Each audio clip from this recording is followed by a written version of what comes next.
Hello guys, welcome. इस हमारे YouTube channel में आपका हार्दिक स्वागत है। और आज हम एक महत्वपूर्ण टॉपिक पर चर्चा करेंगे। नागौर जिला दर्शन के बारे में आज बात करेंगे और आगे हम संपूर्ण राजस्थान के डिस्ट्रिक्ट के बारे में बात करेंगे। तो आज हम सबसे नागौर जिले के बारे में बात करेंगे। इससे पहले अगर आपने हमारे यूट्यूब चैनल को सब्सक्राइब नहीं किया तो प्लीज़ सब्सक्राइब कीजिए और आगे से अगर ज़्यादा से ज़्यादा शेयर भी कीजिए। और हम आज इस टॉपिक पर तो आते हैं इस टॉपिक पर। तो इस जो ये RJ21 नागौर का जो RJ21 है और इसके जो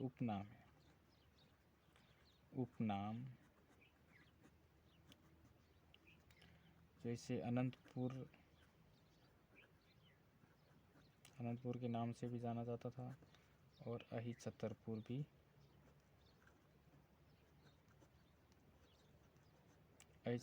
नाम से भी जाना जाता है। और फिर बाद में जो सर्वप्रथम महाभारत काल में, जैसे महाभारत काल में इसे जंगल प्रदेश के नाम से जाना जाता था। महाभारत काल में इसे जंगल प्रदेश के नाम से जाना जाता था। और उसके बाद में जो आज चौहान काल आता है,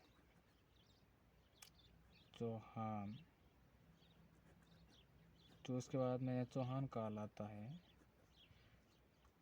इस काल में इसे संपादलस के नाम से जाना जाता था।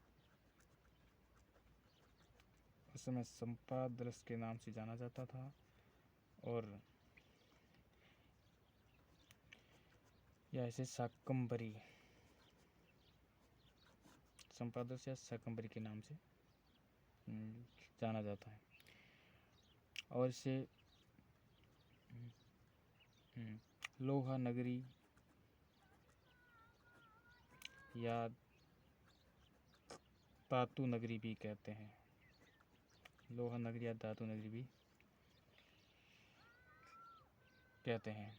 और इसके बारे में चर्चा करते हैं। जो ये राजस्थान की सीमा है, ये इसके स्थित है। और ये डिस्ट्रिक्ट जो राजस्थान के मध्य में स्थित है। ये नागौर तो यहाँ पर पड़ता है नागौर। और इसके आस पास सीमा लगती है, वो 7 जिलों की सीमा लगती है। तो जो सबसे पहले जो यहाँ जो स्थित है जिला, वो है सीकर। और इसके बाद में जो यहाँ पर आता है, तो ये है जयपुर। इसके बाद जो यहाँ पर आता है, ये आता है जयपुर। फिर जो यहाँ पर आता है, यहाँ पर आता है अजमेर, इस तरफ अजमेर। उसके बाद में जो यहाँ पर आता है, ये आता है पाली।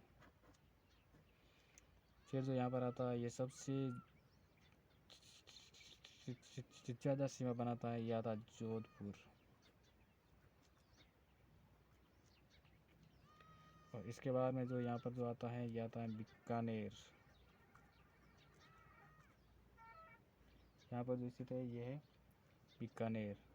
और जो यहाँ पर जो आता है, ये आता है चूरू, जो नागौर के साथ 7 जिलों की सीमा बनाता है। जो नागौर के साथ जो 7 जिलों की सीमा बनाता है, 7 जिलों की सीमा बनाता है।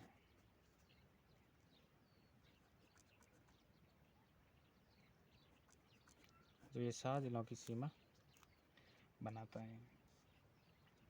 और जो इस नागौर जिले का जो क्षेत्रफल है, इस नागौर का जो क्षेत्रफल है,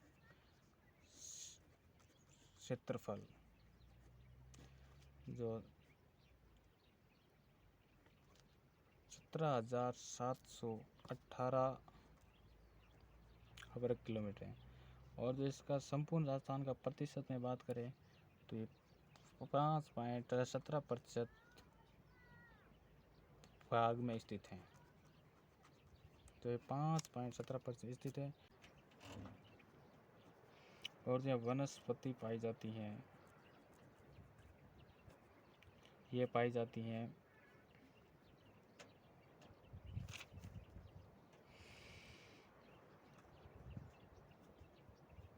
मरुद्भिद वनस्पति,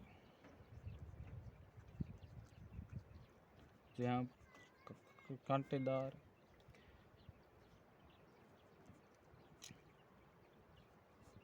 झाड़ियाँ झाड़ी नुमा पाई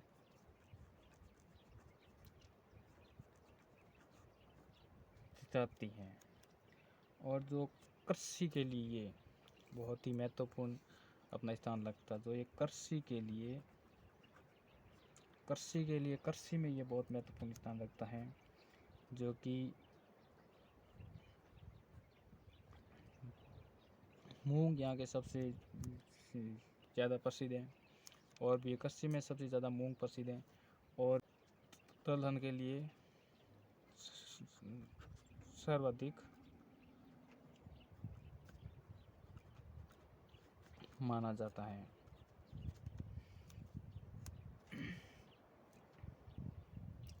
वही दलहन के लिए सर्वाधिक माना जाता है।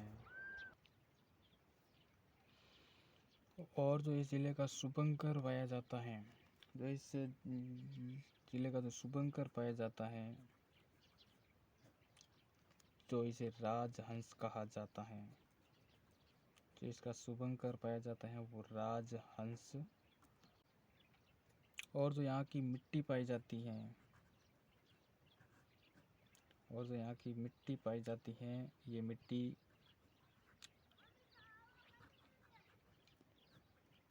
लवणीय मिट्टी पाई जाती है।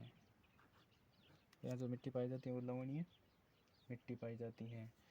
और इसी मिट्टी के कारण जो यहाँ पर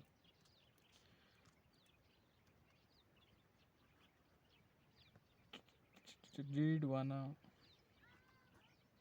से अजमेर के मध्य जो एक कुब्बड़ पट्टी पाई जाती है, तो इसे कुब्बड़ पट्टी कहा जाता है, जो किसी लवणीय मिट्टी में जो डीडवाना से अजमेर के मध्य जो कुब्बड़ पट्टी या इसे बांका पट्टी भी कहा जाता है, बांका पट्टी भी कहा जाता है। क्योंकि एक और बात की, जो ये संभाग में जो आता है ये अजमेर संभाग में आता है, और जो इसका संभाग है जो ये अजमेर संभाग में आता है, जो ये अजमेर। आज के लिए इतना ही। कल हम इसके ऐतिहासिक दृष्टिकोण के बारे में पढ़ेंगे। तब तक के लिए धन्यवाद।